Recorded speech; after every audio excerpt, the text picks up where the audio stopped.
Okay, so far we know how to collect a user's input, but suppose we want to do something with that input, like provide a greeting. Okay, so let's say the user enters their name. You want to say hello, and then the name of the person.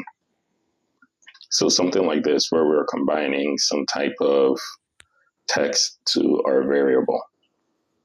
So let's talk about combining text to variables. Okay.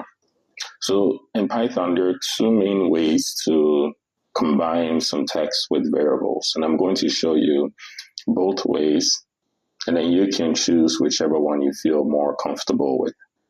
So before I explain what I'm doing here, I'm just going to run my code so that you can see the output.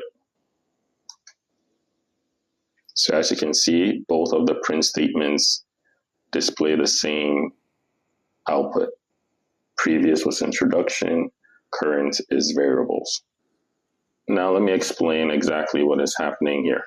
So in our first print statement here, we're essentially combining our text to our variables using the plus sign.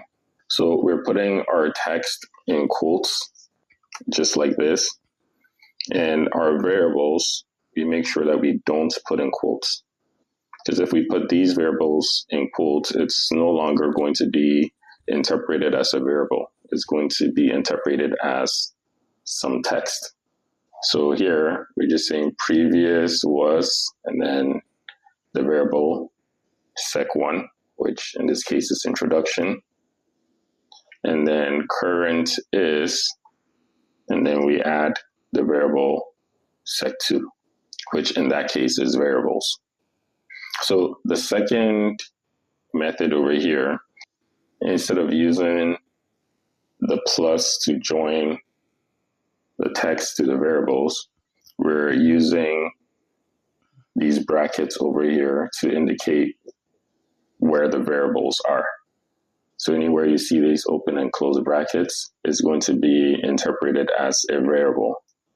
And you might think we have some type of typo here. This F right here is actually very important. When we put an F in front of the quotes, we're indicated that this right here is a formatted text, meaning that we should expect to see something like this where we're surrounding the variables in brackets. So just to show you what I mean, if I remove the F from here and I run my code, it will just display this text as is. It's not going to interpret it into a variable. So the F here is important for our formatted text. So when I put the F back, now you can see it's displayed like it should. So let's make some modifications here, okay? So in this case, let's say I want to say previous was, and then whatever the previous section we learned, comma, and then current is the current section that we're on. So I'll just put the comma here. And for this formatted text, all I just need to do is put the comma right here. So now if I run my code, you can see previous was introduction, comma, current is variables, and then the same for the other one.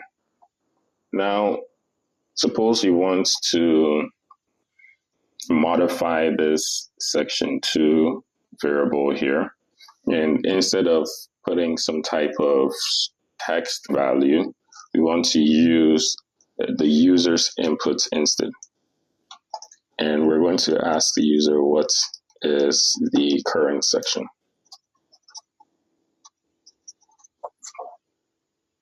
So now whatever the user enters is what will be displayed as our section 2 or our sec2 variable.